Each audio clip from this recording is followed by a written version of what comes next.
Hi everybody, thanks for joining us for Wellness Wednesday. It's Shelby and Kelsey, dietitians at the Health Park, and today we're going to tell you about our new nutrition facts label. So the FDA has approved changes to the label, and interestingly, the label has not been changed since about 1993.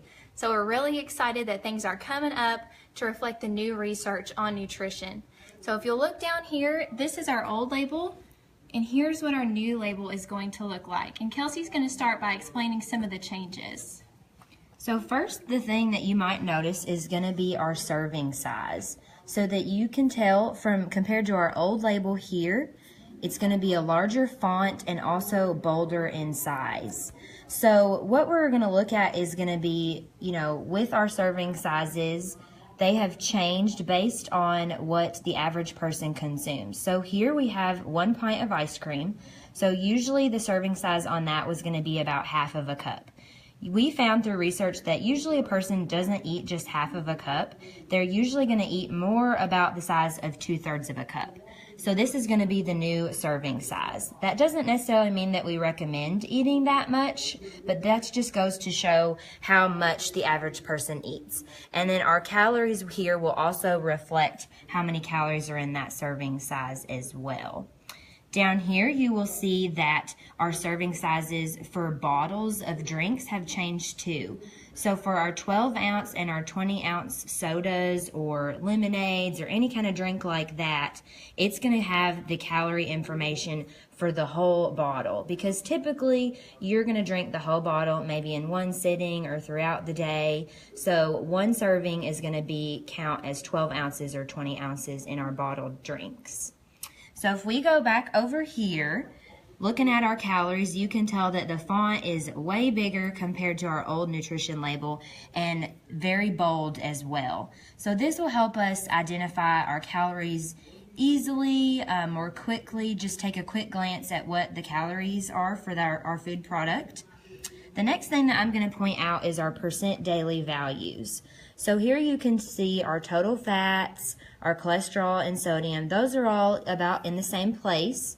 Our percent daily values will help us identify if something is high in a certain nutrient or even low in a certain nutrient.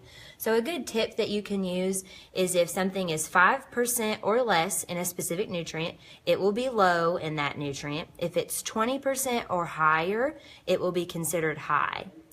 So if you look back down here, you can tell that our total fat is 10%. So that's about right in the middle. Also, our 5% is going to be for our saturated fats. So that's going to be that low in saturated fat, which is what we want. These nutrients are what we really want to limit in our diet. And now Shelby's going to go on to talk about our added sugars. So added sugar is one of our favorite additions to the new nutrition facts label because our old label was kind of confusing. A lot of us knew about the new recommendations for limiting our added sugars, but there was no way to find it on the label. So if you look down at our old label, you can see that below total carbohydrate, we used to see sugars. This included both natural and our added sugars, so we couldn't tell which one we really needed to limit. Added sugars are found in foods like desserts or something that we actually add sugar to, whether it be table sugar, maybe honey, agave nectar.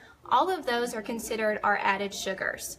What is not considered an added sugar would be the sugar we find in our fruits and our milk. Those aren't the ones that we're concerned about. We want to stop adding so much sugar to our food products. That's our added sugars. So down on the new nutrition label under total carbohydrate, it looks a little bit different. Now you're going to see total sugars. This is like our old sugars that includes natural and added. Then underneath they have added this added sugars line. So now they have to tell you how much added sugar they put in the product. And it actually has a recommendation associated. So we don't want our added sugars to be more than 10% of our daily calories. And you can follow that pretty well with this right here, this daily value. So again, we're going to want to see a 5% or less over here to make sure we're getting low added sugars in our product. The last part of the label that's changed is our vitamins and minerals section. So we used to have vitamins A, C, calcium, and iron. But those A and C aren't really concerns for us in America now. Right now, we're really concerned about the vitamin D, calcium, iron, and potassium in our foods and in our system. So a lot of people are low in those vitamins and minerals. So now on the nutrition label, it reflects the ones that we really want to pay attention to, and it also gives the milligrams or the micrograms if you need to actually count up how much you're getting. So it's a lot easier to look at. It's got a lot more information and new research associated with this new label. All right, guys. Well, thanks for tuning in to our Wellness Wednesday. We are very excited about the new Nutrition Facts label coming in 2018, so be on the lookout for that. Don't forget to visit our website, which is owensborohealth.org/nutrition, for our other videos and just other information about what we're doing. Tune in next week for our next Wellness Wednesday. If you guys want to leave a comment about things that you would like to see in the future, please let us know. Thanks.